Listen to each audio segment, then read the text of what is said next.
परम पिता परमात्मा पूर्ण ब्रह्म सर्व सृष्टि रचनहार कबीर देव कबीर साहिब, ये हम सभी आत्माओं के पिता हैं, हमारे जनक हैं, ये हमारे हितैषी हैं, हमदर्द हैं। और हम जिस लोक में रह रहे हैं ये अपना मूल ठिकाना नहीं है, हम यहाँ के वासी नहीं हैं, यहाँ हम सुखी नहीं हो सकते। और जिन आधारों को हम सुख मान रहे हैं, निसंतान सोचता है मुझे संतान हो जावे मैं सुखी हो जाऊंगा, निर्धन सोचता है मैं धनवान हो जाऊं सुख होगा, धनवान को सुख सपने में भी नहीं होता। धनवान सोचता है राजा लोग सुखी होंगे, राजा सोचते हैं कि स्वर्ग के देवता सुखी होंगे, देवता सोचते हैं कि इंद्र स्वर्ग का राजा सुखी होगा, इंद्र सोचता है ब्रह्मा विष्णु महेश सुखी होंगे। और ब्रह्मा विष्णु महेश उनका जीवन देख लो, सुख का सांस नहीं। श्रीमद् देवी भागवत के अंदर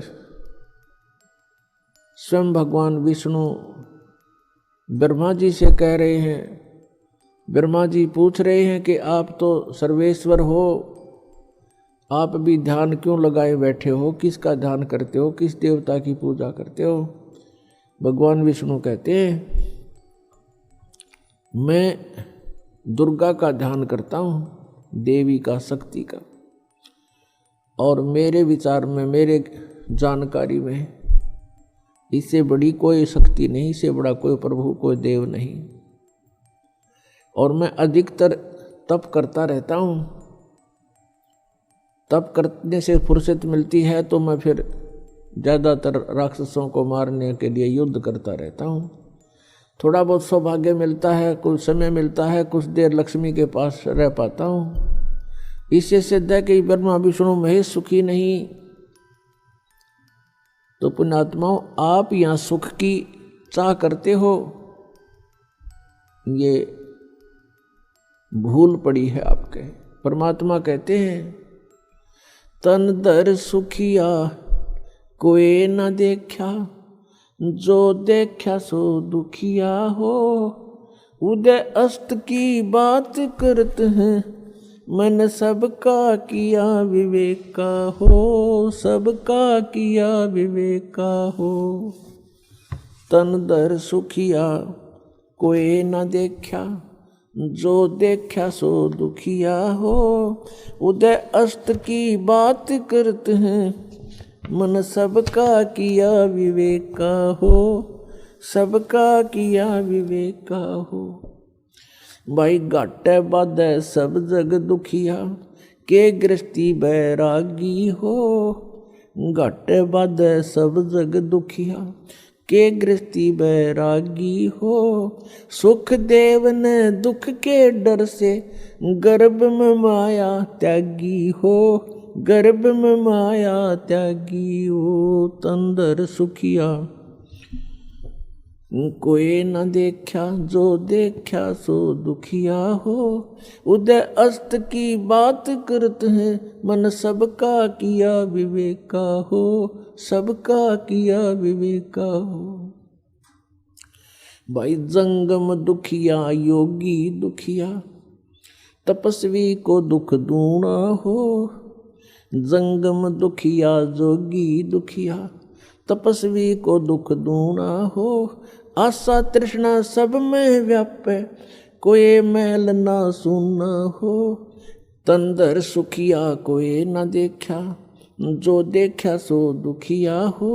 उदय अस्त की बात करते हैं, मन सबका किया विवेक का हो, सबका किया विवेक का हो। भाई साच कहूँ तो जग ना माने, पर झूठ कही ना जाई हो। साच कहूँ तो जग ना माने, पर झूठ कही ना जाई हो। ये ब्रह्मा विष्णु शिव जी दुखिया, जिन ये राह चलाई हो। जिन ये राह चलाइयो। तन धर सुखिया कोई न देखा, जो देखा सो दुखिया हो। उदय अस्त की बात करत हैं, मन सबका किया विवेका हो। सबका किया विवेका हो। सूरपति दुखिया भूपति दुखिया, रंक दुखी बपरीति हो। सूरपति दुखिया भूपति दुखिया, रंक दुखी बपरीति हो। कहे कबीर और सब दुखिया, एक संत सुखी मन जीती हो। एक संत सुखी मन जीती हो। तंदर सुखिया कोई न देखा, जो देखा सो दुखिया हो। उदय अस्त की बात करते हैं, मन सबका किया विवेका हो। सबका किया विवेका हो। सूरपति दुखिया भूपति दुखिया, रंक दुखी बपरीति हो।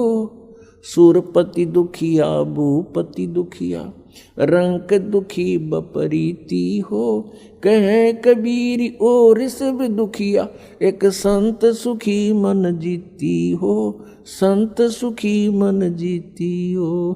तंदर सुखिया कोई न देखा, जो देखा सो दुखिया हो। उदय अस्त की बात करते हैं, मन सबका किया विवेका हो। सबका किया विवेका हो। परमात्मा हमें याद दिलाते हैं कि पुण्यात्माओं, तुम काल के जाल में फंसे हुए हो और जिस सुख को तुम छोड़ आए हो सतलोक में, उसको तुम यहां खोज रहे हो। जो सुख आपको अपने घरों में होता है, उस फैसिलिटी को आप जेल में चाह रहे हो, वो कभी नहीं हो सकती। तो ये 21 ब्रह्मांड जेल है काल की। 21 ब्रह्मांड ये काल की कैद है। इसमें हम बंद हैं, कर्मों का दंड हम भोग रहे हैं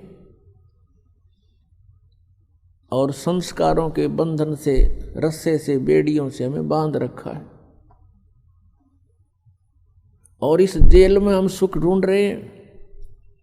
ये हमारी अज्ञानता और भोलापन है।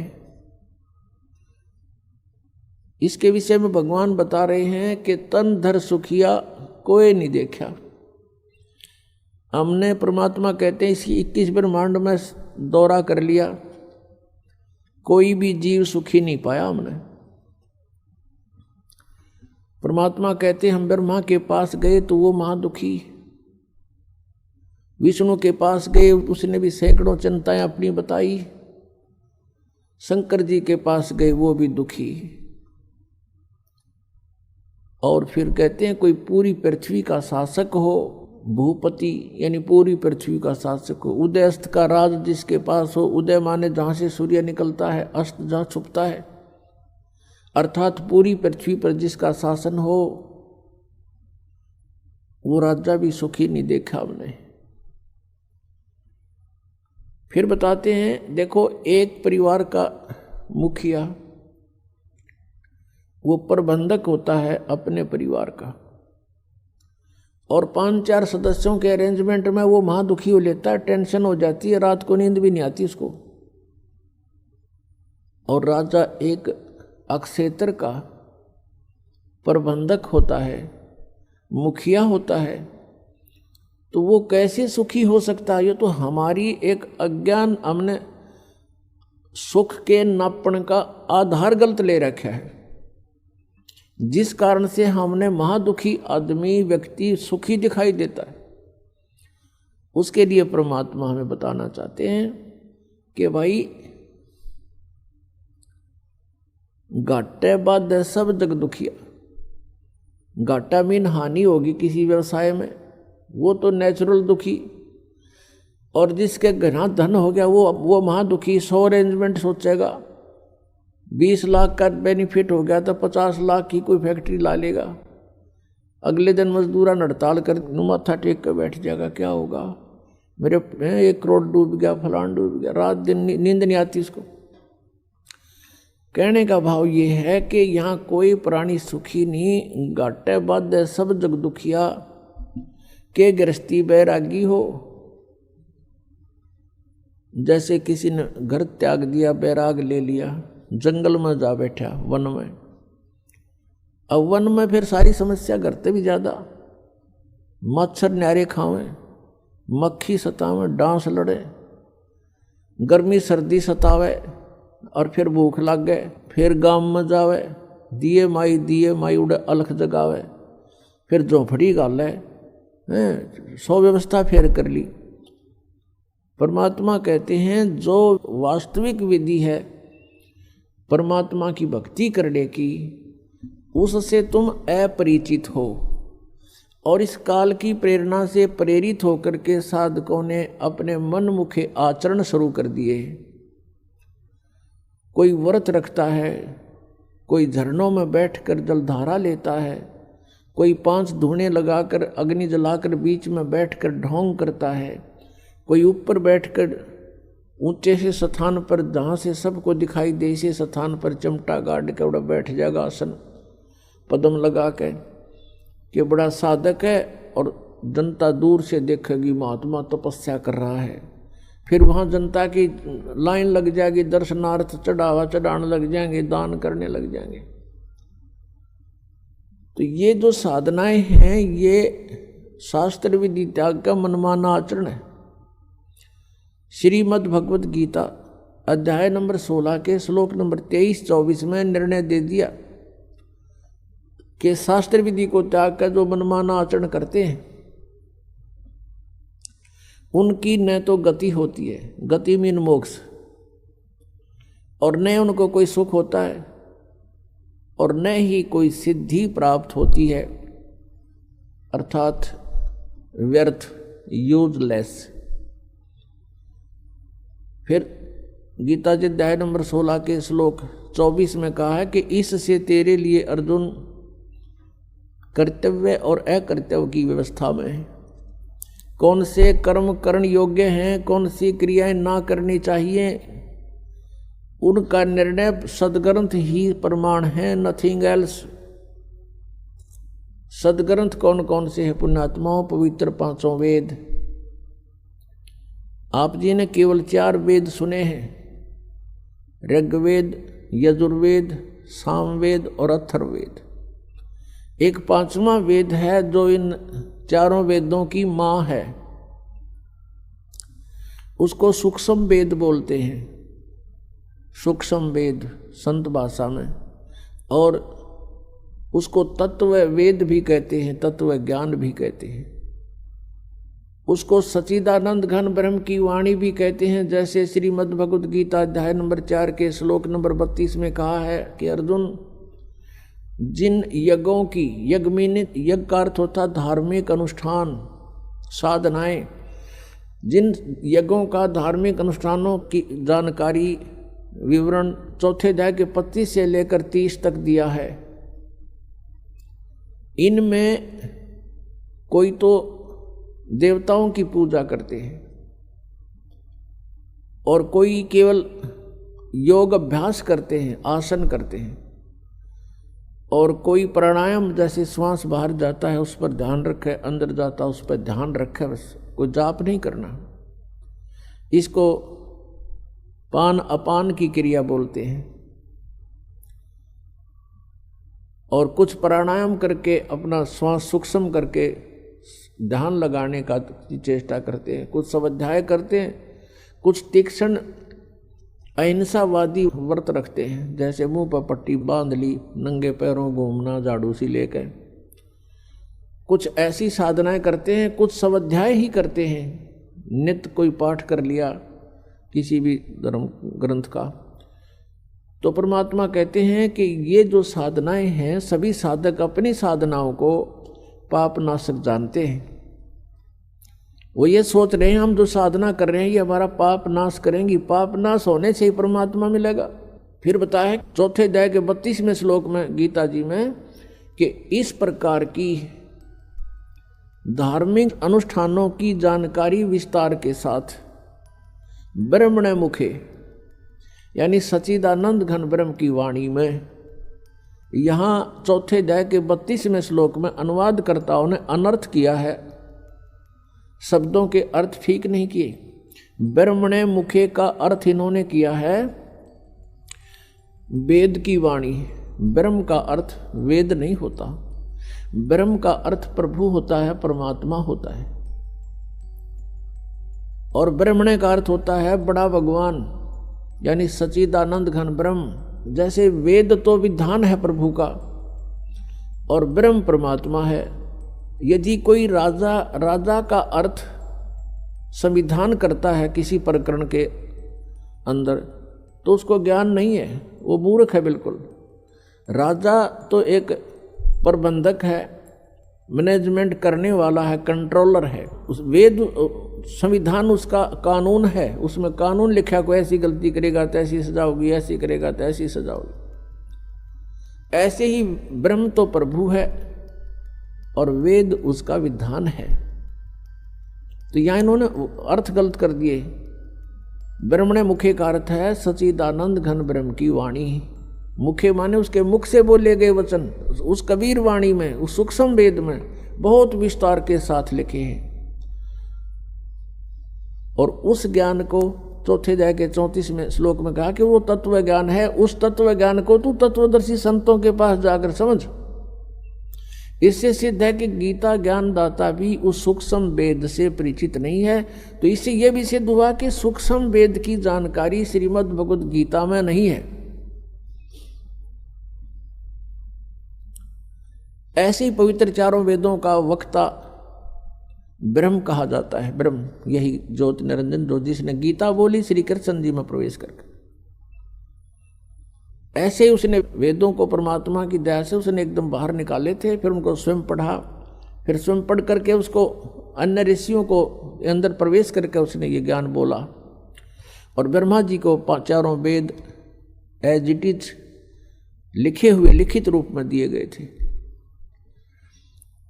तो पुण्यात्मा यहाँ पर बहुत सी ऐसी धारणाएं होती हैं क्योंकि हम आध्यात्मिक ज्ञान से अपरिचित हैं और जिस कारण से हम इन बातों को स्वीकार करने को तैयार नहीं होते। इन माइंडलेस मैन जो थे, महर्षि को आया करते थे, जिनको ज्ञान कति नहीं था, वो कहते हैं कि सृष्टि के प्रारंभ में कागज कहाँ से आगे, लिख कैसे दिया, आदमी कहाँ से आगे फिर प्रारंभ में। कहते हैं व्यक्ति तो भगवान ने उत्पन्न कर दिया, फिर एक कागज उत्पन्न करते भगवान के माट लग जाएगी। ऐसी बेतुकी बातों पर जीव को अड़ा कर रख दिया। तो इस प्रकार हमने आत्म ज्ञान को समझने के लिए अग्रम मग्रम छोड़नी पड़ेगी। हमारे अंदर ये भावना आ जानी चाहिए भगवान जो चाहे सो कर सकता है।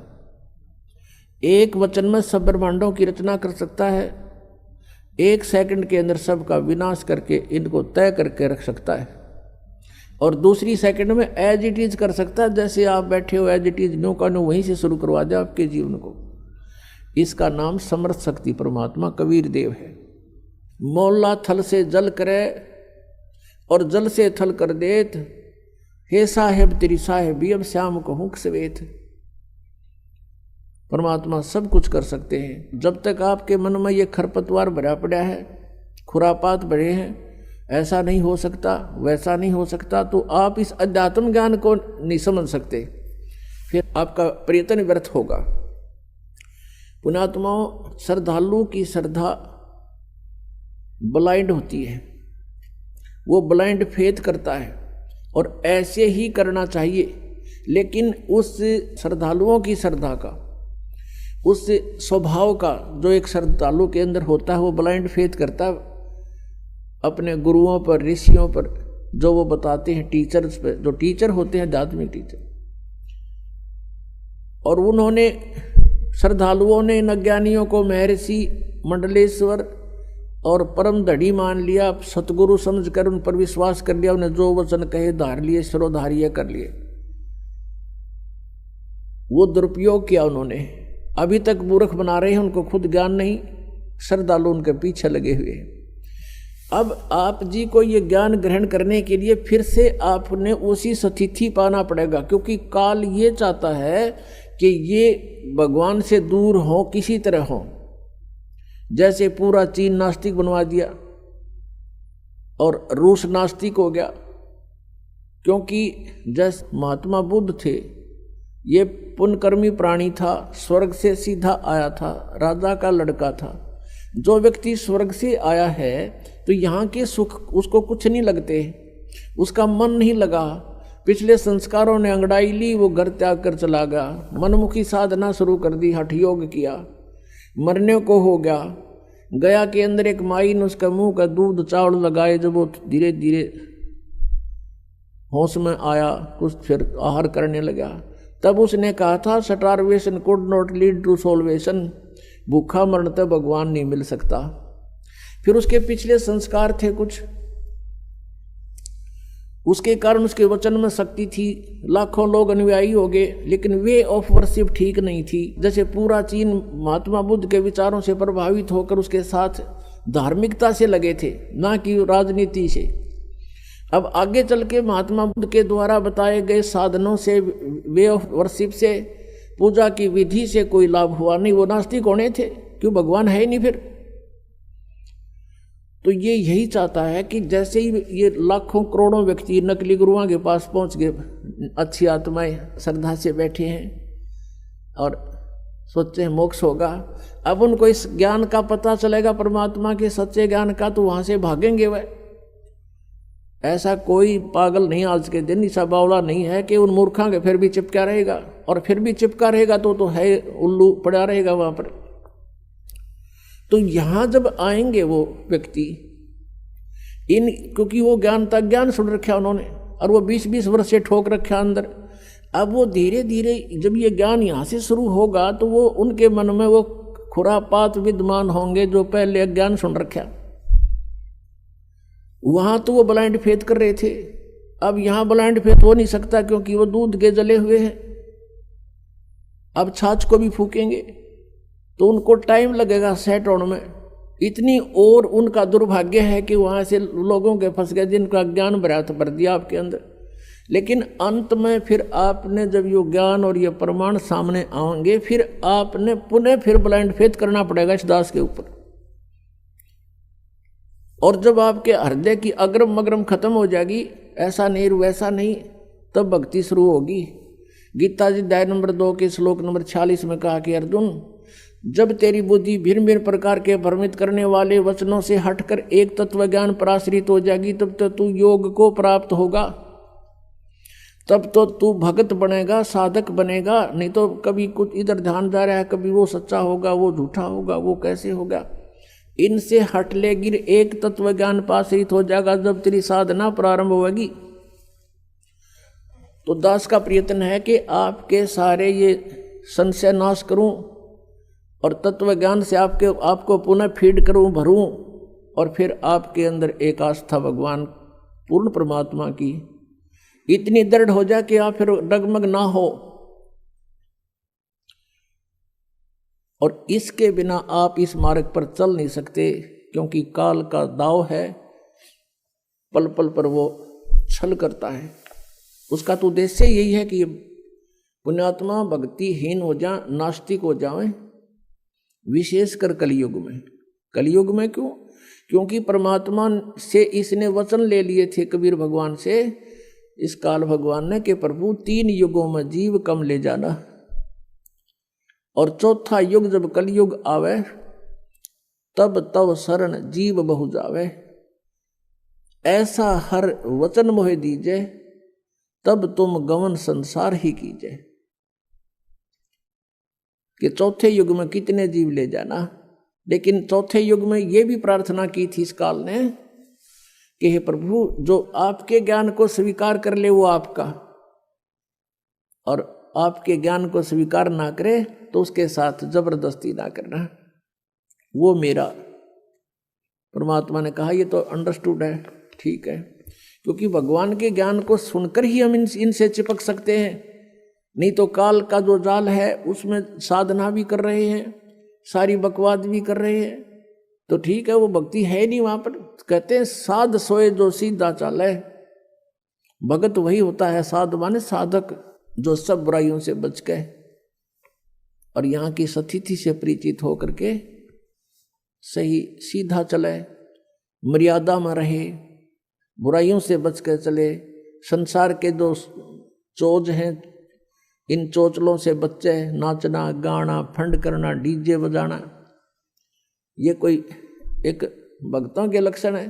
फिर उनको डर नहीं भगवान का, तो ये काल चाहता है कि ये भक्ति ना करें, नास्तिक हो जा, और ये नाचना गाना डीजे बजाना, ब्याह के ऊपर इतना खड़दू उतार दे। 2 बच्चों का संस्कार जोड़ना, 4 आदमी बैठ के ये कहना भी हम अपनी पुत्री का विवाह आपके पुत्र से करते हैं, ब्याह हो गया, इसका आगे कितना फंड कर लो बता। शादी बच्चों की वचन से हो गया, वचन से पराये होते हैं, वचन से सारी सृष्टि रची हुई है, वचन के ऊपर रहे आदमी खरा तो उसको हर तरह से सुविधाएं प्राप्त होती हैं। और फिर नाचना और गाना और फलाना करना, इतने दान दे दिए, वो तो अपने सिर पर बाहर रखना है, गधा बनना उसका। किसी के पैसे पास्ता रख के कभी सुखी नहीं हो सकता प्राणी। तो जब तक हमें ज्ञान नहीं है तो हम ये विष खा ही रहे थे। अब पता लग जाएगा कि ये तो बहुत भयंकर काम है।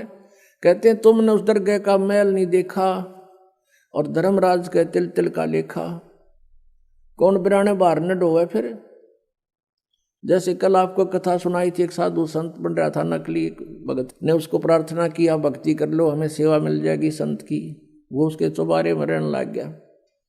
भगत सेवा करता, वो खा कर सो जाता, कुआड़ बंद करके महात्मा साधना करता है।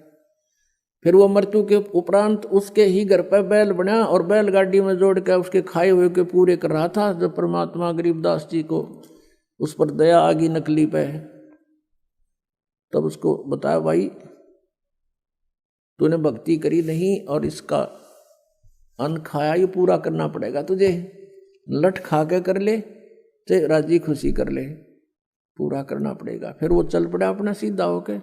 तो कहते तुमने उस दरगाह का मैल नहीं देखा, धर्मराज के तिल तिल का लेखा। तो आप किसी से दहेज लेते हो, वो आपके ऊपर भार बन गया और उसका फिर पूरा आपने देना पड़ेगा। किसी का बैल बनोगे, किसी की भैंस बनोगे, किसी का खच्चर बनोगे, वो पूरा करना पड़ेगा। फिर क्यों सिर में दर्द करे। जैसे किरका जहर का रंग होरी हो, कहो कौन तिस खावे राम रंग होरी हो। जैसे विष का कोई कण पड़ा हो किता है और आपको पता है यू कण है और विष का है, हाथ भी ना लाओ, एक किसी और वस्तु से पकड़ के किरा कित फेंक काओगे। तो ऐसे जो आप ये क्रियाएं कर रहे हो, रिश्वत ले रहे हो या किसी से दहेज ले रहे हो या किसी की हेराफेरी कर रहे हो हैं या कोई ब्याज ले रहे हो, कहते हैं ये जहर खा रहे हो आप। तो गिलास के गिलास पी रहे हो और एक किरका भी जहर का खाना नहीं गवारा होगा। तो कहने का भाव ये है कि हम अज्ञानता के वश ये नालायकी कर रहे हैं और जब पता लग जाएगा इतनी भयंकर मार पड़ेगी इसकी। तो जैसे किरका जहर का रंग होरी हो, कहो कौन तिस खावे राम रंग होरी हो। कहते कौन खाओ फिर जहर ने, पता लग गया था। तो बिना ज्ञान के दुख पा रहे हम यहाँ पर, और भगवान देगा जो पूरा पट्टेगा किसी के दूसरे के धन से चोरी से। आज तक कोई सेठ नहीं हुआ। अब जो प्रसंग चल रहा है हम वहीं आते हैं कि जो साधनाएं शास्त्र विधि त्याग के मनमाना आचरण करते हैं उनको कोई उपलब्धि आध्यात्मिक मार्ग की नहीं होती। परमात्मा कहते हैं डंब करें डूंगर चढ़ें। डूंगर कहते हैं ऊंची सी पहाड़ी पाल टीले पर जहां से दूर से दिखाई दे। डंब करें डूंगर चढ़ें, अंतर झीनी झूल, और जग जाने ये बंदगी करें ये बो है सूल बबूल। आम जनता तेनों सोचा बड़ा साधक साधना कर रहा है, देखो सुबह से लेकर शाम तक अपना तप करता है,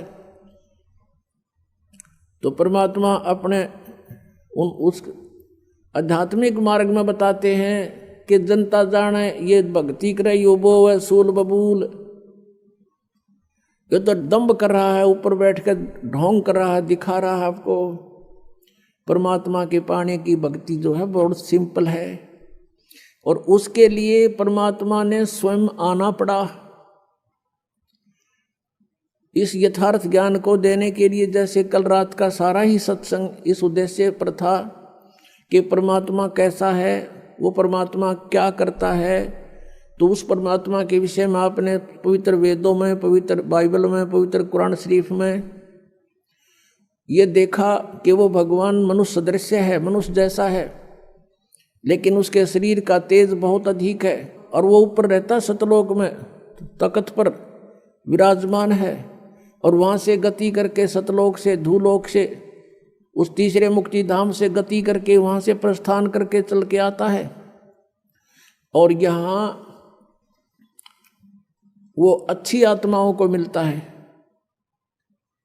और अच्छी आत्माओं को मिलकर वो अपना तत्व ज्ञान आप ही बताता है। परमात्मा ने, परमेश्वर कबीर देव ने जो लीला की वो 600 वर्ष पहले की थी, वो उनके जीवनी के अंदर भगवान की लीलाओं में लिपिबद्ध है, वो लिखी हुई है। और आज वेद हमने देखे, इससे पहले वेदों को कोई समझ नहीं सका। उन वेदों में यही लिखा कि वो परमात्मा 3 स्थिति के शरीर से 3 प्रकार की अपनी वेशभूषा से, शरीर की वेशभूषा, यह शरीर भी हमारा एक वेशभूषा है अपने, और नीचे ओरिजिनल शरीर अलग होता है हमारा सभी का, उसके ऊपर तो 3 प्रकार के शरीरों धारण करता है, और उनसे हम सबका धारण पोषण यानी सबकी संभाल करता है। एक रूप में मनुष्य सदृश शरीर है परमात्मा का, सतलोक में और ऊपर के लोकों में अलग अलग रूपों में विराजमान है। तो सतलोक के अंदर परमात्मा के एक रोमकूप की शोभा करोड़ सूर्य मिला दे, करोड़ चंद्रमा, तो भी परमात्मा का प्रकाश उनसे अधिक है एक रोमकूप का। इतना तेजों में शरीर है, लेकिन गर्मी नहीं है। और फिर वो परमात्मा दूसरी स्थिति में जब आता है, वो प्रत्येक युग में एक लीला करता है।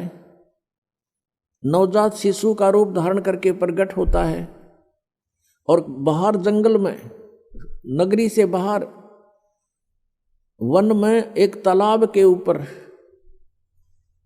जहाँ किसी दरिया से कोई लहरों के माध्यम से ऐसा कोई जल भरा हो, उस सरोवर के अंदर प्रकट होता है कमल के फूल पर। और ये सब कार्य परमात्मा अपना निर्धारित उद्देश्य लेकर आता है, उसे आधार से करता है। फिर उसको कोई अच्छी आत्माएं उठा कर ले जाती हैं जो पिछले संस्कारी होते हैं, ऐसा वेदों में लिखा है, आपको दिखाएंगे, धीरे धीरे सारा परिचय कराएंगे।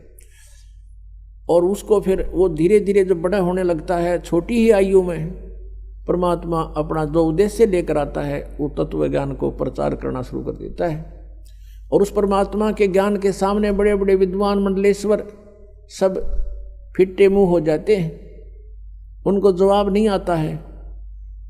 तो इस प्रकार परमात्मा दूसरी प्रकार की जो शरीर से लीला करता है, वो शिशु रूप धारण करके आता है,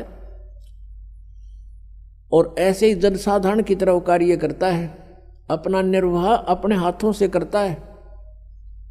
और वो पूर्ण परमात्मा भी होता है, और एक भक्त के भी लक्षण उसी में पूरे होते हैं, और एक तत्वदर्शी संत भी कंप्लीट इन ऑल रेस्पेक्ट वही होता है।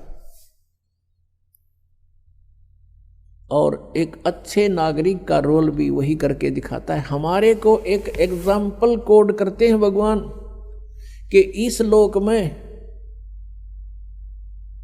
आप जी ने परमात्मा पाने के लिए ही प्रयत्न करना है। यहाँ की अन्य वस्तुओं की तुम इच्छा करते हो, तो अभी आप बालक हो, खिलौने मांग रहे हो, और ये खिलौने टूट जाते हैं, फिर रोते हो। तुमने क्या चीज मांगनी चाहिए यहाँ से? साईं इतना दीजियो जा मैं कुटुम समावे, हम भी भूखे ना रहें, अतिथि न भूखो जावे। कि हे परमात्मा इतना दीजिए जिसमें कुटुंब समावे, यानी रिक्वायरमेंट ऑफ फैमिली, परिवार की आवश्यकताएं फुलफिल हों, इतना दीजिए दाता। और हम भी भूखे ना सोएं और कोई अतिथि आ जावे वो भी भूखा ना रहे, इसे अधिक नहीं चाहिए। परमात्मा कहते हैं घर तो 3.5 हाथ और गना तो 4.25, कह कबीर अधिका गहे ताको नहीं विचार। अपने 3.5 हाथ का ये शरीर होता है, प्रत्येक व्यक्ति का अपने 3.5 हाथ, यानी इस कोनी से लेकर और यहाँ तक का ये हाथ कहलाता है इतना। और इसको आप 3.5 नाप के किसी रस्सी से अपने नाप के देखना पूरा पाओगा। तो कहते हैं करता है 3.5 हाथ, यानी आप उसमें आराम से लेट जाओ, पूरा पूरा हो जाए। और गणा तो 4.25, यानी और गणा कर 1 फुट फालतू कर ले। और इससे ज्यादा की डिमांड है तो व्यर्थ की बकवाद है वो। अब इससे आप समझ लेना, कहने का भाव इन्हों नहीं है कि तड़के अपने घरान फोड़ कर कितना बना बैठ जाओ।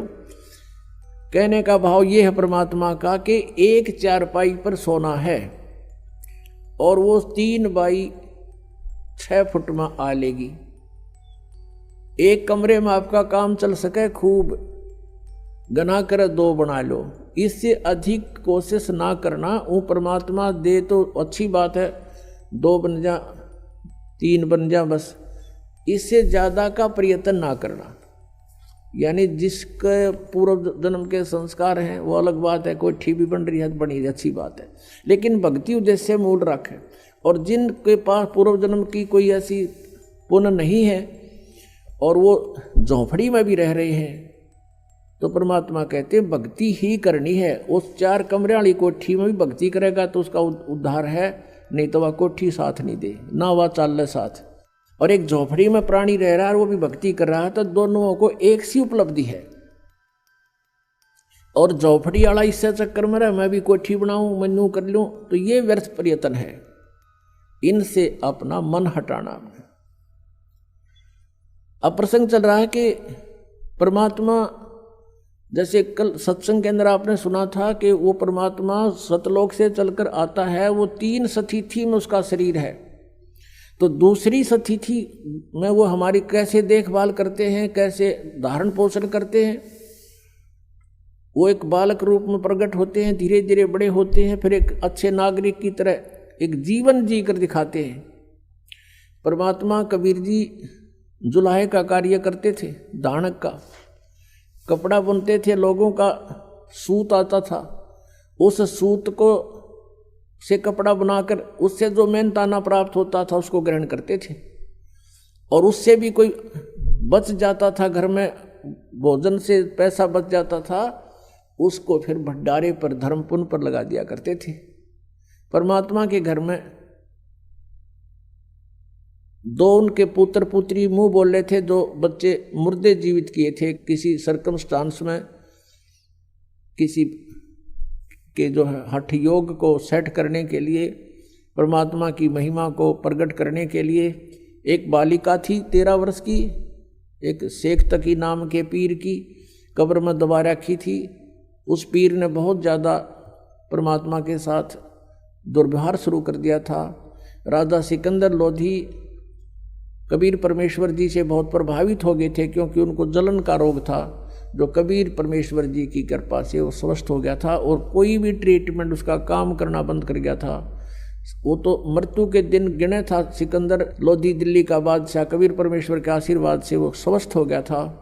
उसके बाद वो बहुत आदर करता था कबीर परमेश्वर का। इस कारण से वो उनका धार्मिक गुरु शेख तकी कबीर जी से ईर्ष्या करने लगा, उनको नीचा दिखाने की प्रयत्न में रहने लगा, उसकी टाह में रहने लगा कि किस प्रकार इसको नीचा दिखाऊं और राजा का इससे मन हटे, इसकी आस्था कम हो। इस उद्देश्य से उसने कहा था कि मैं कबीर को जब जानूं ये कोई शक्ति युक्त है, मेरी बेटी ने जीवित करके दिखा दे जो कब्र में दबा रखी है। हजारों व्यक्ति इकट्ठे हो गए, दिन रख दिया, तीसरा दिन कब्र फुड़वा दी। और कबीर परमेश्वर ने वह बेटी जीवित कर दी। उस लड़की को अपने पूर्व जन्मों की चेतना आ गई कि मैं परमात्मा को छोड़कर बीच में चली गई थी, जिस कारण से मुझे बहुत दुख उठाने पड़े। वो अपने शरीर के पिता को छोड़कर अपने परम पिता के साथ, कबीर जी के साथ चली गई कि मैं तुम्हारे साथ नहीं रहूँगी, तेरा मेरा हिसाब हो लिया था शेख तकी, मैं मर चुकी थी, तेरा मेरा संस्कार शेष नहीं है। तो वो लड़की 12-13 वर्ष की थी, वो परमात्मा ने अपनी बेटी की तरह रखी। ऐसे एक लड़का था, उसको अंतिम संस्कार करके जल में प्रवाह कर दिया गया था। उसी शेख तकी ने राजा सिकंदर लोधी के नाक में दम कर दिया कि मुझे कोई ऐसा मुर्दा जीवित करके दिखा दे तो मानूं कबीर को, नहीं तो मैं मुसलमानों को भड़का दूंगा, तेरे राज का नाश करवा दूंगा। तब इस शर्त पे परमात्मा ने उस मुर्दे लड़के को जीवित किया था। वो भी 10-12 वर्ष का लड़का था। उसके बाद वो लड़का भी परमात्मा के साथ पुत्र रूप में रहता था। तो इस प्रकार एक पुत्री एक पुत्र थे जो अपने वचन से जीवित किए हुए बालक थे, और मुंह बोले माता पिता थे, उनके अपने माता पिता नहीं थे, वो तो सहशरीर आए थे, सहशरीर चले गए थे। नीरू नीमा नाम के निसंतान दंपति थे, उनको परमात्मा कमल के फूल पर जल में लहर तारा तालाब पर प्राप्त हुए थे। तो ऐसे कुल मिला के परमात्मा का 5 सदस्यों का परिवार था।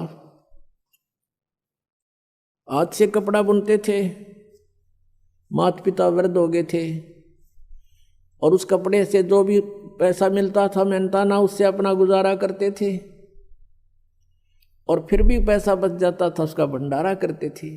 तो ये लीला करके दिखाई भगवान ने कि तुम जैसे मैं कर रहा हूं ऐसे रहना इस संसार में,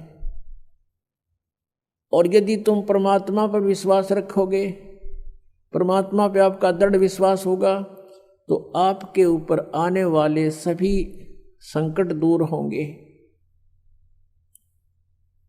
इसलिए मालिक ने ये बताई थी कि ये साधना ऐसे बनती है। यजुर्वेद अध्याय नंबर 40 के मंत्र 15 में कहा है कि वायु अनिलम अथ इदम अमृतम भस्मांतम शरीरम ओम कर्तु समर किलवे समर कर्तुम समर। ओम नाम का जाप काम करते करते स्मरण करो, विशेष कसक के साथ स्मरण करो, मनुष्य जीवन का मुख्य कर्तव्य जानकर ओम नाम का जाप करो। ये ब्रह्म का साधन, ब्रह्म की भक्ति है।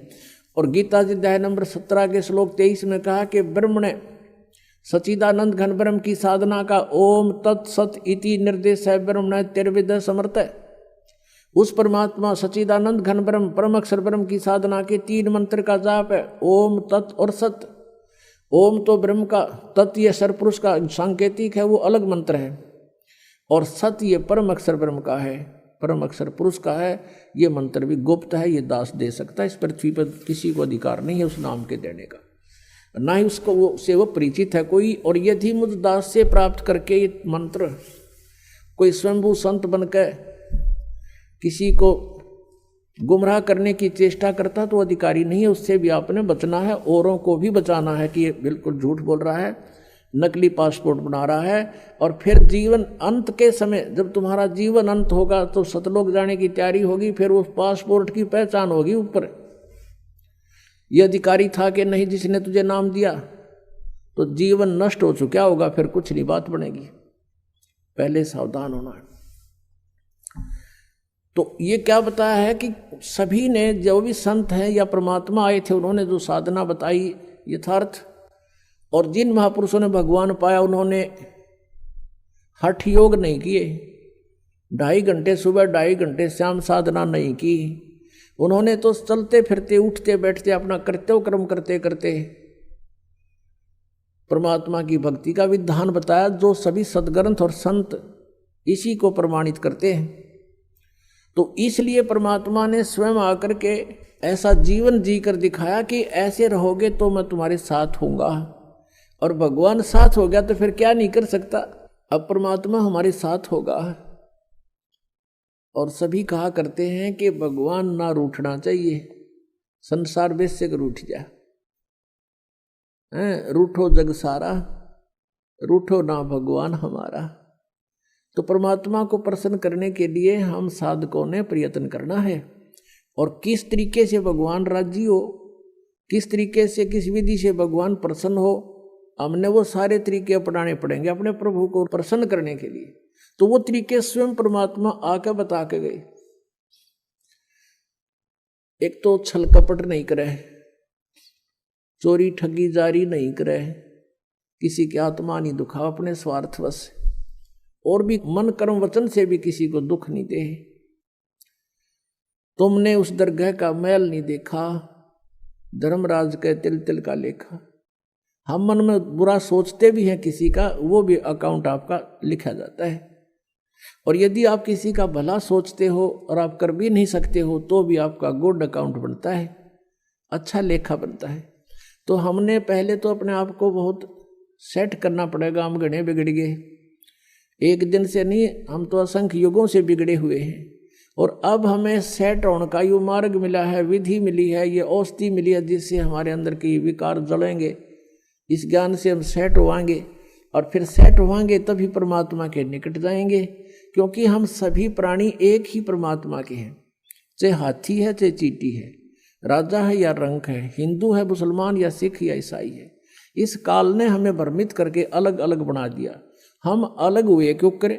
क्योंकि हमने भगवान की चाह है, हमने भगवान पाने के लिए ही हम मुसलमान बने, परमात्मा पाने के लिए हम हिंदू बने, भगवान के लिए हम सिख बने, भगवान के लिए हम ईसाई बने, क्योंकि ईसा जी के वचनों का अनुसरण करने वालों को ईसाई कहने लगे। तो हम इसलिए अलग अलग हुए। अब हम बुद्धिमान हैं, पहले तो हम एक व्यक्ति पर आश्रित थे, किसी संत गुरु पर, उसने जो बता दिया हम सही मानते थे। अब हमारे सभी सदग्रंथ और जिन महापुरुषों ने परमात्मा पाए उनके विचार ये बताते हैं और उनके सब एक मेल खाते हैं। तो हमने अब उन भ्रमित वचनों को छोड़ना पड़ेगा, चाहे वो हिंदू धर्म के हैं, चाहे वो ईसाई धर्म के हैं, चाहे वो मुसलमान धर्म के या सिख धर्म के हैं, जो शास्त्र प्रमाणित नहीं है, उनको त्यागना पड़ेगा। और तभी हम भगवान के निकट जा सकते हैं। तो वो कौन से हैं, उसमें चाहे मर्यादा भंग हो, चाहे कोई धार्मिक हमारे लोग नाराज हो, इसकी परवाह नहीं करनी है। हमने अपना कल्याण करवाना है। तो इस प्रकार हम उस परमात्मा के निकट पहुंच सकेंगे। उसके लिए क्या करना है? उसके लिए भगवान ने स्वयं आकर के हमें यही बताया है कि मैं जो रिहर्सल करके दिखा रहा हूं तुम ऐसे रहना। अब परमात्मा ने क्या क्या लीलाएं की। साईं इतना दीजियो जा मैं कुटुंब समावे, हम भी भूखे ना रहे अतिथि न भूखो जावे। यानी जो भक्ति हम करते थे, जो साधना हम करते थे, कि किसी ने भी कैसे ही बता दिया हम उसी तरह करने को तैयार हो जाते थे। अब प्रसंग चल रहा था कि ये सुबह 2.5 घंटे, शाम में 2.5 घंटे बैठने का विधान ये संत मत का नहीं है, ये तो हठ योग है। और ये तो हजारों वर्ष करके देख लिया, इससे कुछ भी ना मिल रहा। और कहते ध्यान लगाते हैं, ये नकली पंथ वाले कहते हैं हम सीधा तिरकुटी पर जाते हैं, और तिरकुटी यहाँ नहीं है, तिरकुटी इसके पीछे है, इस बैक साइड में। और कहते हैं तिरकुटी से हम सीधा ऊपर को चलते हैं। ऊपर कहाँ जाओगे तुम? न सतनाम का बेरा न सतलोक का बेरा। सतनाम को कहीं तुम स्थान बता रहे हो, और सतनाम को कहीं सतपुरुष बता रहे हो। और सतनाम तो जड़ है सारे मार्ग की। सतनाम 2 अक्षर का मंत्र है, इस चीज में एक ओम है, एक तत् है। तत्व सांकेतिक ये दास बताएगा, जो जिनको सतनाम प्राप्त है 2 अक्षर का, वो श्वास उस श्वास से उसका सिमरण है, तो वो सतनाम है। इनको सतनाम कहना, मेरा नाम दे ये 5 ओंकार रंकार ज्योति निरंजन, ये तीनों काल के सर्व में। और सोहम और सतनाम, यहाँ सतनाम नाम बता रहे, वहाँ इनकी जो एक पुस्तक है ये वार्तिक, इनकी जो उसके अंदर लिखा है कि वो सतनाम 4था लोक है, 4था मंजिल है, और फिर वही सार शब्द है, वही सार नाम है, सतनाम ही। और सतनाम ही सचखंड सतलोक है, सतनाम ही सतपुरुष है। अरे झूठा ज्ञान और ध्यान कहाँ लाओ तुम? ये बाद विदा चतुराई, तुम्हारा ज्ञान यूजलेस है, तुम ध्यान कहाँ लगा रहे हो, तुम्हारा थ्योरी गलत है, प्रैक्टिकल क्या करोगे तुम। तो जिन भी महापुरुषों ने परमात्मा मिला, किन किन ने मिला, आदरणीय धर्मदास साहिब जी को,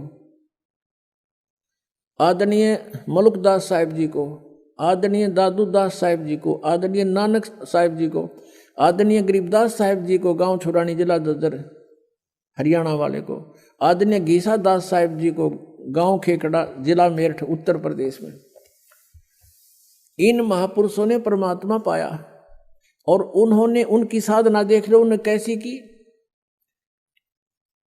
जैसे गरीबदास जी किसान थे, खेती करते थे और भक्ति भी करते थे, और परमात्मा स्वयं आए थे, दुल्हे का कार्य भी करते थे। वो कभी हठ योग उनके जीवन में आप दिखा दो इतिहास में या उनकी वाणी में कहीं भी किया या लिखा हो।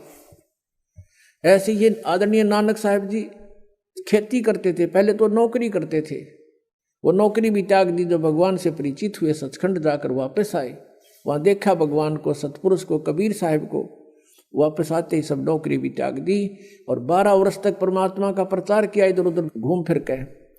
फिर परमेश्वर का आदेश हुआ कि आप बैठ जाओ, आपका विरोध बहुत हो जाएगा, काल के दूत सक्रिय हो गए हैं, आप घर पे अपना साधना करो और आने दो समय, अब इस नाम को गुप्त रखना।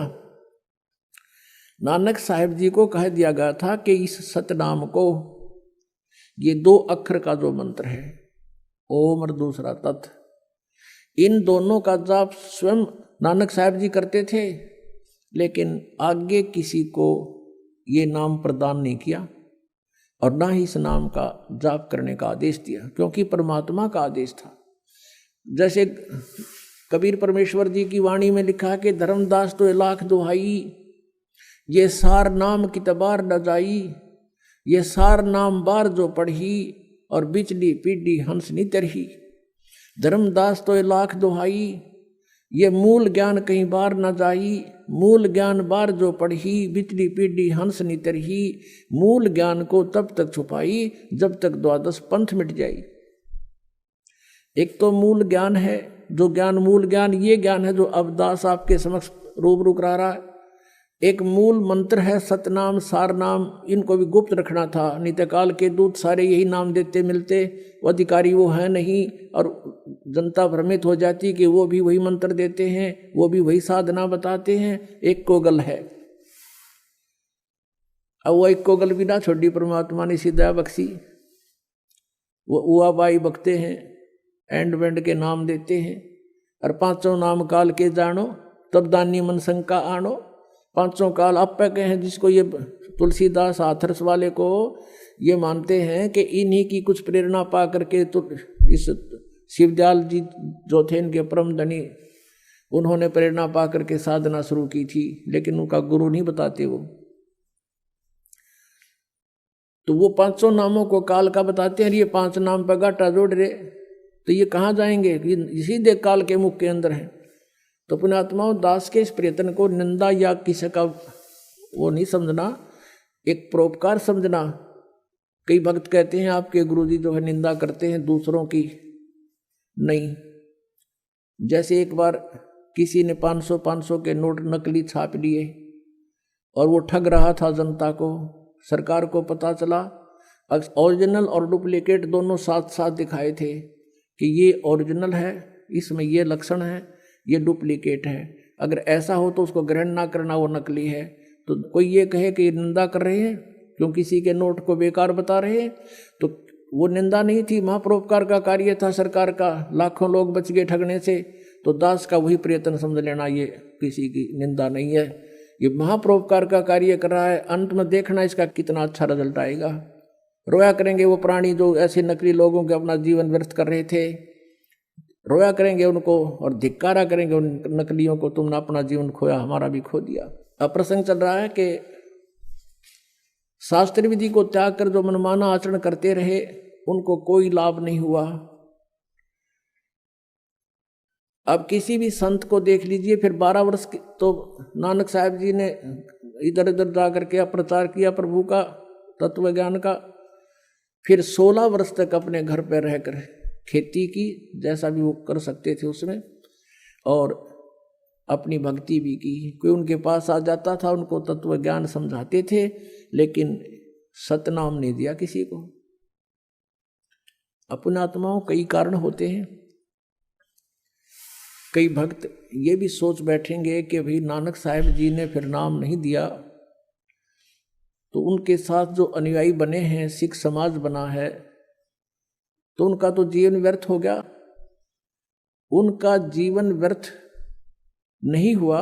कारण क्या था? जैसे उन्होंने एक ऐसी विधि बता दी, पुण्यात्माओं,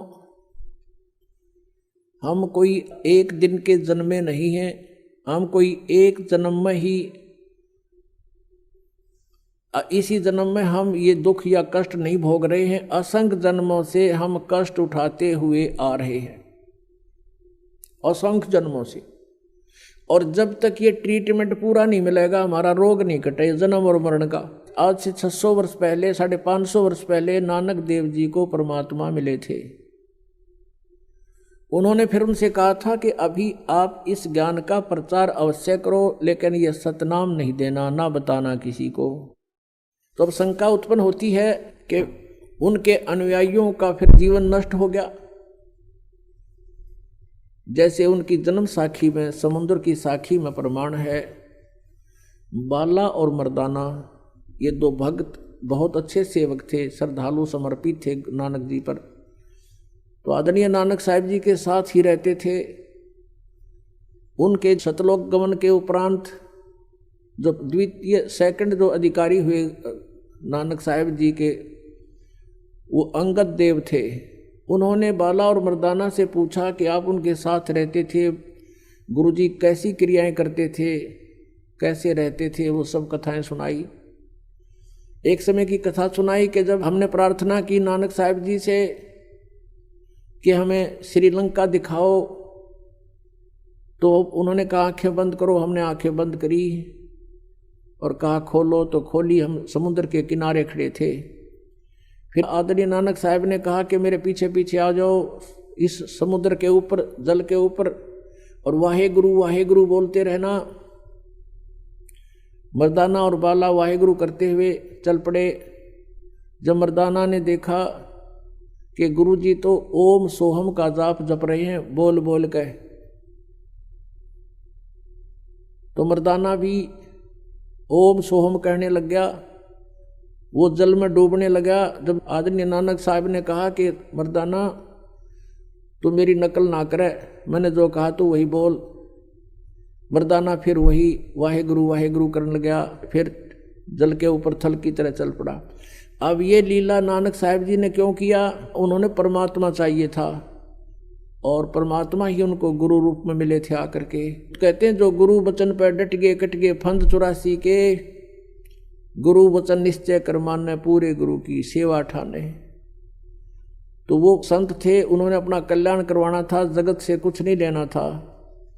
अब यहाँ थोड़ा सा प्रमाण आपको दिखाते हैं। पुण्यात्माओं, ये अध्यात्म ज्ञान है। जब तक आप इससे ओतप्रोत नहीं हो जाओगे, आपका मन टेकन ना दे तुमने, आपके मन के सारे शिकंजे काट देने, सबकी ये खत्म कर देने इसकी सारी बकवाद, ताकि वो सेट हो जाए और आपने तंग ना करे, भक्ति कर लेने दे। इसलिए सब प्रमाण उन महापुरुषों के दिखाए जा रहे हैं, ताकि ये मन बकवाद छोड़ दे और आपका सहयोगी हो जाएगा। और जब ये आपका सहयोगी हो जाएगा, यो काल का एजेंट है, इसकी स्पीड बहुत ज़बरदस्त है, फिर यो इधर भी डूंडा उठा देगा। आपको दिखाते हैं जन्म साखी भाई बाले वाली। देखिएगा, सब तो बड़ी भाई बाले वाली जन्म साखी। Doctor Jawahar Singh, Kripal Singh and company, ये इसके प्रकाशक हैं। ओम सतगुरु प्रसादी, ये है ई जन्म साखी, अज तक छप चुकियां नालों वड्डी है, सब तो वड्डी ते पुरातन है, भाई बाले वाली जन्म साखी। श्री गुरु नानक देव जी दी पंजे साहिबां दी साखी ते 10 पातशाहां दे जीवन समेत मुकम्मल साखियां हन। प्रकाशक Shri doctor Jawahar Singh, Kripal Singh and company. ये कहाँ से छपी है? पुस्तकों वाले गली नंबर 8 बाग रामानंद अमृतसर। तो अब इसके 547 पृष्ठ पर समुंदर दी साखी पृष्ठ 547 यहाँ से पढ़ेंगे। बाला संधु वाच, ये बाला संधु वाच, संधु इसका गोत्र था बालाजी का। बाला संधु वाच, अब वो बाला संधु बोला, ताते हे गुरु अंगद जी, जद गुरु नानक जी जीतिए कोलों जीतिए पासों विदा होए, अजीते ते विदा होकर आगे चले, ता मर्दान ने कहा सच्चे पातशाह जी असा समुंदर ता देखिया पर लंका ना देखी जिथे रामचंद्र जी चढ़ाई कीती है। ता गुरु नानक जी कहा चलो भाई बाला ते मर्दाना तुहानू रंज नहीं करना, अखी मीटो जा अखी मीट के खोलियां ता समंदर दे कंडे जाई खड़े होए, ते आखण लगे बाला ते मर्दाना मेरे पीछे पीछे चले आओ, मुखों वाहेगुरु वाहेगुरु कहिंदे आओ, ते आगे आगे गुरु जी और तुर पे जैसे धरती ऊपर तुरदे सन, उसे तरह समुंदर ऊपर तुर पे जा चले जावण, ते पीछे पीछे बाला ते मर्दाना जावण। ता मर्दान ने विचार कीती कि गुरु नानक देव जी ओम सोहम जपदे जांदे हन। ता मर्दाना भी ओम सोहम लगा जपण, ते लग्या गोते खावण। जा गुरु नानक जी देखण ता मर्दाना गोते खांदा है। ता गुरु जी कहा मर्दाना गुरु जी दी करनी वल नहीं देखना, गुरु दे बचना पर चलना चाहिए। तू मर्दाना ओहे आख जे असा आखिया है। ता मर्दाना फिर लग्या वाहेगुरु वाहेगुरु कहण, ता फिर चल जल ऊपर उसे तरह तुरन लगा। ये हो सकता आपका पंजाबी ना समझ में आई और नहीं पढ़ सकते हो तो एक हिंदी और दिखाते नहीं के दौरान अनुवादित है, देखिएगा। क्योंकि दास का उद्देश्य है कि संशय का नाश करूं कति। यह भाई बाले वाली श्री गुरु नानक देव जी की जन्म साखी। भाई चतर सिंह जीवन सिंह अमृतसर से ये प्रकाशित है, ये इसके प्रकाशक है। इसके 559 पृष्ठ पर लिखा है, ये वही है। पंजे साहिब और 10 पातशाह का जीवन संपूर्ण साखियां सहित दर्ज है। प्रकाशक चतर सिंह जीवन सिंह अमृतसर से। इसके केवल प्रकाशक और अनुवादक बदले हैं, बाकी वो मैटर जो का तो ये है 559 पृष्ठ। और समुंदर दी साखी। एक दिन मर्दाने ने कहा, हे महाराज मेरा मन चाहता है कि समुद्र में जो लंका है वहाँ का भ्रमण किया जाए। गुरुजी ने कहा अच्छा आप लोग अपने नेत्र बंद करो। जब मैं और मर्दाना ने नेत्र बंद करके क्षण पीछे खोले तब हम लोग गुरुजी के साथ महान समुद्र तट पर खड़े थे। अब गुरुजी ने कहा कि तुम लोग समुद्र के जल पर वाहेगुरु जप करते पैदल ही चले आओ। हे गुरु अंगद देव जी, हम लोग गुरुजी के पीछे पीछे उसी प्रकार जा रहे थे जैसे सूखी पृथ्वी पर चला जाता है। आगे आगे गुरुजी ओम सोहम का जप करते चले जा रहे थे। तब मर्दान ने सोचा कि हम भी ओम सोहम का जप क्यों ना करें। तब मर्दाना भी ओम सोहम की रट लगाने लगा। बस वह लगा गोते खाने। गुरुजी ने पीछे देखा तो हंस कर कहने लगे, मर्दाना से इसका धर्म है कि वह गुरु के बताए मार्ग पर चले, इसलिए तू वाहे गुरु की जप, तेरा उसी में कल्याण है। जब मर्दान ने वाहे गुरु नाम की रट लगाई, फिर वह पूर्व प्रकार पानी पर चलने लगा। पुण्यात्माओं, ये आध्यात्मिक मार्ग है, अभी तक छुपा के रखना था, परमात्मा का आदेश था, इसी में हमारा हित था जो महापुरुषों ने परमात्मा की आज्ञा का पालन किया। अब पूरे सिख समाज में ये मंत्र नहीं है, और इस कारण से क्योंकि गुरुजी ने मना कर दिया, तो ये सपने में भी नहीं, इसका जिक्र भी नहीं किया किता है। और गुरु ग्रंथ साहिब के अंदर जब संग्रह करने लगे, अंगद देव जी, वैसे इनका संग्रह तो गुरु अर्जुन देव जी ने किया था, फिर भी वाणी सभी महापुरुषों ने जैसे जैसे लिखी थी, उस समय इस उद्देश्य से कि गुरु जी का आदेश है, ये मंत्र किसी के हाथ नहीं लगा, इसका जाप नहीं करना, किसी को पता भी ना लगे, इसलिए गुरु ग्रंथ साहिब की जो संग्रह किया वाणियों का, उस समय वो वचन ही छोड़ दिए जिसमें क्लियर मंत्र था, वो सब वाणी छोड़ दी। और इसलिए कि कहीं किसी के हाथ लग जाए और वो जाप ना कर ले, गुरु जी की आज्ञा की अवहेलना हो जाएगी। तो एक प्राण संगली बना रखी है सिख समाज ने ही, उस प्राण संगली के अंदर ये मंत्र लिखे हुए हैं, गुरु जी के वो शब्द लिखे हुए हैं जिसमें ये मंत्र स्पष्ट लिखा हुआ है कि ये जाप जप, और उसमें ये लिखा प्राण संगली के अंदर, गुरु ग्रंथ के समय संग्रह करते समय ये वाणियां बच गई थी, इनको अलग से संग्रह कर करके, और महले पहले की वाणी है, ये प्राण संगली नाम से पुस्तक प्रकाशित की गई। अब इसका कारण क्या था? अब आपके शंकाएं उत्पन्न होंगी कि सिख गुरु नानक देव जी ने ऐसा क्यों किया, समाज को तो इसे वंचित रख दिया, यही मूल मंत्र है, इसी से कल्याण संभव है। अपने आत्माओं, जैसे हम डॉक्टर के पास जाते हैं, डॉक्टर हमें देखता है कि इसको कोई अन्य ऐसी तकलीफ है, यदि अब इसको ये इंजेक्शन लगाए जाते हैं तो ये काम नहीं करेंगे, तो उसके लिए क्या करता है, वो ग्लूकोज शुरू कर देता है, उसमें कुछ ऐसी औषधियां शक्ति की जिससे शरीर खराब ना हो, ऐसी औषधि डाल करके, ऐसे इंजेक्शन ला करके उसको चालू कर देता है, और वो फिर उसके कारण से वो शरीर नष्ट नहीं होता।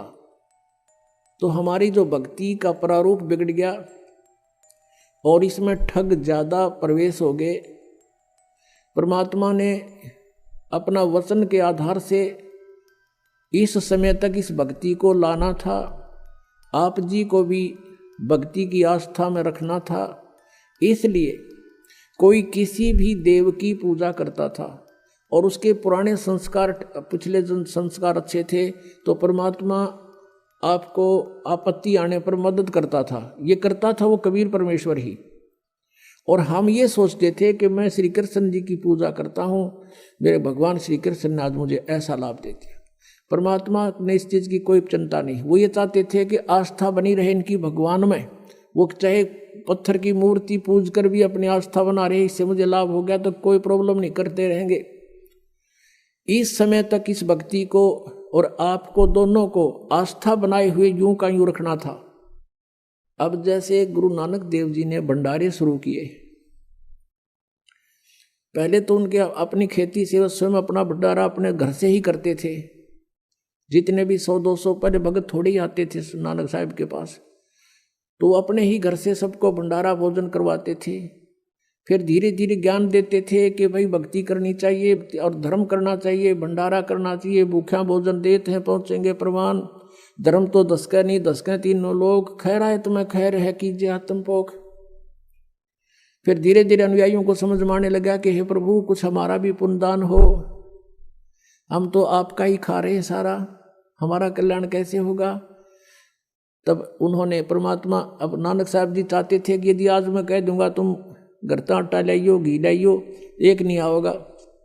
और नानक साहब जी अपने घर से उनका भंडारा शुरू कर दिया, फिर ज्ञान दिया, भगवान का विधान बताया तो उनके समझ में आ गई, तो उन्होंने स्वयं दान करना शुरू किया, भंडारे शुरू किया, अपने ही पैसे ला ला कर दान, कोई आटा लाता, कोई घी लाता, कोई गुड़ शक्कर ले आता। परमात्मा नानक साहब जी चाहते थे कि इनमें कुछ आस्था बने, फिर ये भंडारे शुरू करवा दिए उन्होंने। ये 5 यज्ञ होती है, इसमें एक यज्ञ है धर्म की, दूसरी यज्ञ है ध्यान, तीसरी यज्ञ हवन की और चौथी यज्ञ प्रणाम, पांचवी यज्ञ ज्ञान की। तो ये पांचों यज्ञ शुरू करवा दी नानक देव जी ने। अब इन यज्ञों से बहुत लाभ मिलता है, लेकिन मोक्ष नहीं हो सकता। अब इनसे क्या हुआ, फिर आगे चल के गुरु ग्रंथ साहिब का पाठ तो बहुत बाद में शुरू हुआ है। पहले ऐसे सत्संग करते थे, गुरु निर्धारित कर लिए, बाद में नानक साहिब जी के जाने के बाद उत्तराधिकारी बना दिए। तो उनके आदेश अनुसार वो वहाँ सब भगत कुछ लेके जाता था, कुछ लेके जाता था। फिर सामूहिक भंडारे शुरू कर दिए। तो इस तरह ये उनको उनका पुण्य होने लगा। परमात्मा की वाणी के सुनने से भी लाभ होता है, यज्ञ होती है, हमें बहुत पुण्य मिलता है। तो इस प्रकार नानक साहिब जी ने वो मंत्र तो दिया नहीं, यानी वो इंजेक्शन तो लाए नहीं, लेकिन ग्लूकोज जारी करवा दिया। उस ग्लूकोज के यानी इन यज्ञों से आपको कुछ तो पिछले संस्कार परमात्मा की वाणी से आपको क्या हुआ, मनुष्य जीवन मिलते हुए आगे। और 600 वर्ष पहले परमात्मा आपको बैटरी चार्ज कर गए थे। 600 वर्ष पहले जब आए थे परमात्मा ने ये 5 नाम दिए थे, 5 ओनली, ये सतनाम नहीं दिया उसमें। केवल कुछ एक अधिकारियों को, जैसे आदरणीय नानक साहिब जी, आदरणीय गरीबदास साहिब जी, आदरणीय दादू साहिब जी, आदरणीय गीसादास साहिब जी, आदरणीय मुलुखदास साहिब जी और आदरणीय धर्मदास साहिब जी, इनको तो ये मंत्र पूरे दिए थे इन्होंने, सतनाम तक। और तीसरा मंत्र भी इनको दिया था, लेकिन इनको आदेश दे दिया था कि आप किसी को ये अभी रहस्य खोलना नहीं। इन्होंने जो परमात्मा की भक्ति की, तो साधनाएं की, इनको मना कर दिया था कि ये किसी को आगे दान नाम नहीं देना। तो उससे क्या हुआ कि उस समय इन 5 नाम के जापते, उसमें परमात्मा के 64 राक्षस हो गए थे। उसमें ये 5 नाम कौन से दिए थे, निरंकार ओंकार नहीं है, जो आप जी को अब कंप्लीट मंत्र दिया जाता है 7 मंत्र का, 7 नाम का। इसमें बीच के जो 5 नाम है ये केवल दान करते थे पहले परमात्मा। और इन 5 नामों से हमें बहुत लाभ मिलता है। इनसे मनुष्य जीवन भी प्राप्त हो जाता है, लेकिन मोक्ष नहीं हो सकता। संसारिक सुख भी प्राप्त हो जाते हैं, लेकिन अब जब कंप्लीट आपका कोर्स हो जाएगा, फिर ये मंत्र आपको सहयोग देंगे उस मोक्ष मार्ग में। ये कंप्लीट आपको धीरे धीरे बताएंगे। अब जो उद्देश्य चल रहा है वो बताना चाहते हैं कि गुरु नानक देव जी ने सिख समाज को इस यथार्थ मंत्र से वंचित किस लिए रखा, कि उनको पता था अब ये ना तो मुक्ति प्राप्त कर सकते, क्योंकि 12 वर्ष तक नानक साहब ने संघर्ष किया, सब ने विरोध शुरू कर दिया, पंडित नारे चंगर गए, मुसलमान अलग से विरोधी हो गए। तो परमात्मा ने कहा अभी ना छेड़ो इनको, आप अपनी भक्ति करो, और जो भी तूने देखा है आपने वो एफिडेविट लिख दे। उन्होंने अपनी वाणी लिख दी, सारी वाणी लिखकर वो छोड़ गए। आज उनकी वाणी हमारे लिए एफिडेविट का काम करती है कि कबीर इज गो ढक्का कबीर करीम तू बे ए परवरदिगार। 721 पृष्ठ पे लिखा है गुरु ग्रंथ साहिब के, और 24 पृष्ठ पे लिखा है फाई सूरत मनुख की वेश ए ठगवाड़ा ठगी देश खरा सियाणा बोता भार ये धानक रूप रहा करतार। तो उसमें अब 5 नाम दिया करते थे, ये जो आपको दिए जाते हैं ये है वो मंत्र। अब वेदों में दिखाऊंगा आपको। परमात्मा ने कहा कि वेद मेरा भेद है, पर मैं ना वेदन के माही, और जौन वेद से मैं मिलूँ वो वेद जानते नहीं। वेदों में सांकेतिक नाम है, ऐसे ही 5 नाम भी वो परमात्मा देता है। वो परमात्मा 7 नाम भी देता है। वो परमात्मा 3 नाम का मूल मंत्र भी देता है, और अलग से वो फिर उन 2 मंत्र दे करके वो तीसरे मंत्र का वो तीसरा नाम भी प्रदान करता है। यानी ये वेदों में भी लिखा है, लेकिन वेद परमात्मा की ही महिमा के हैं, लेकिन वो मंत्र कौन से हैं, वो 5वें वेद में थे, वो काल ने नष्ट कर दिए। उसको देने के लिए प्रभु स्वयं आते हैं। अब तो उस समय से सिख समाज के अंदर एक गुरु नियुक्त किया जाता था,